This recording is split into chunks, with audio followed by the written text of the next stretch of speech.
I'm Paula Maguire. I'm the author of the Paula Maguire crime series, and I also write romance under a different name, and I also run the first ever crime writing MA at City University in London. So I spend a lot of my time thinking about writing, talking about writing, and also trying to apply those rules to my own work, which is not as easy as you might think. So I've put together a kind of list of my top 10 tips for how to actually write a book.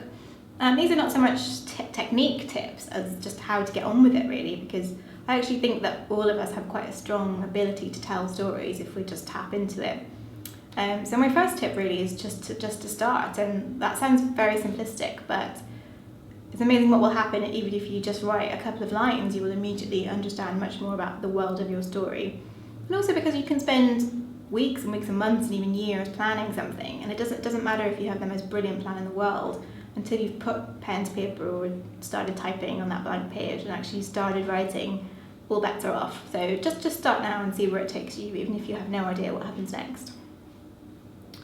My second top tip is to try and ignore the inner critic for as long as possible. This is quite difficult, I think, if you're typing, because we're used to being able to change things as we go along and kind of edit it. I would say try not to do that if you can, even to the point of leaving in typos if you have to.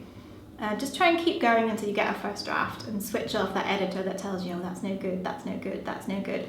It may not be any good, it may all have to get changed or deleted, but you'll not be able to do that properly until you have the first draft and you understand the shape of the story. My third tip is that to write a book you have to be really comfortable with words. I know that sounds obvious, but you have to be able to use them like tools and know how to almost use them like a paint box to be able to create effects.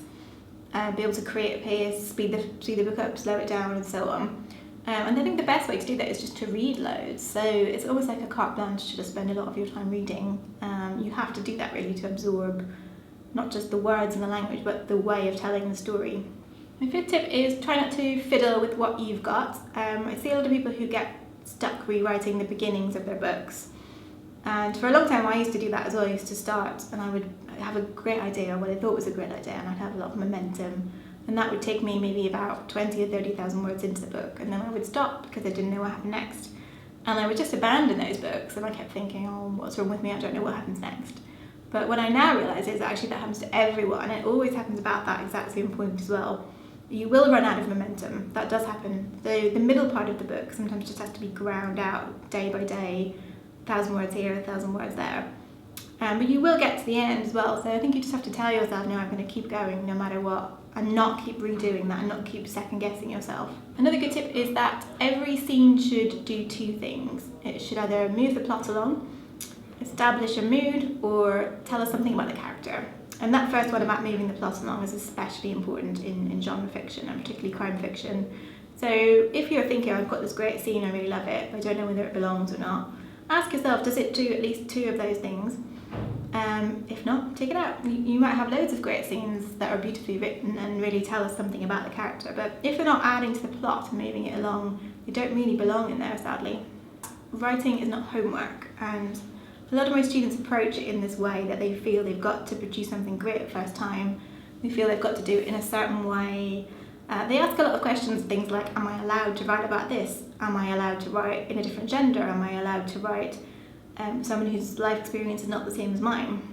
And I always say, yes, you're allowed to do absolutely anything you want.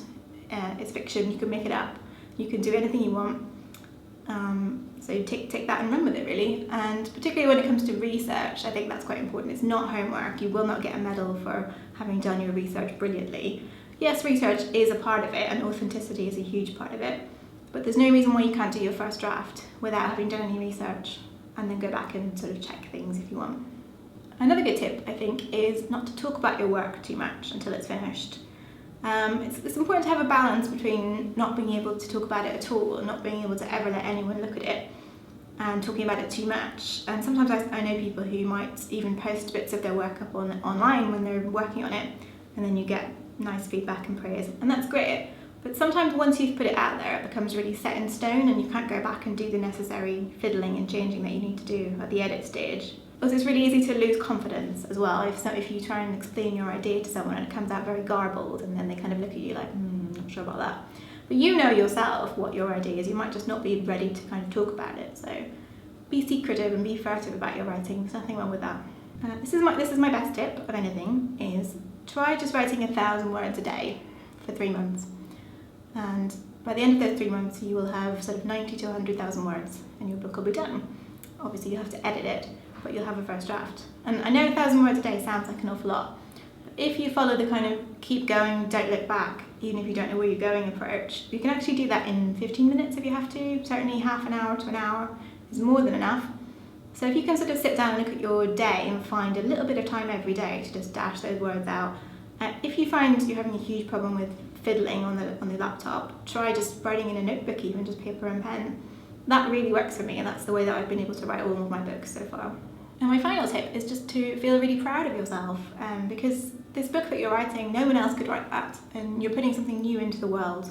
So also be sure to celebrate every little victory along the way, because publishing can be difficult sometimes. It can be a very, very slow process. So you have to sort of make your own celebrations and milestones. So when you get to a first draft, for example, be sure to take a few moments and really be proud of yourself that you've finally done this. So those are my top tips, and good luck with your writing.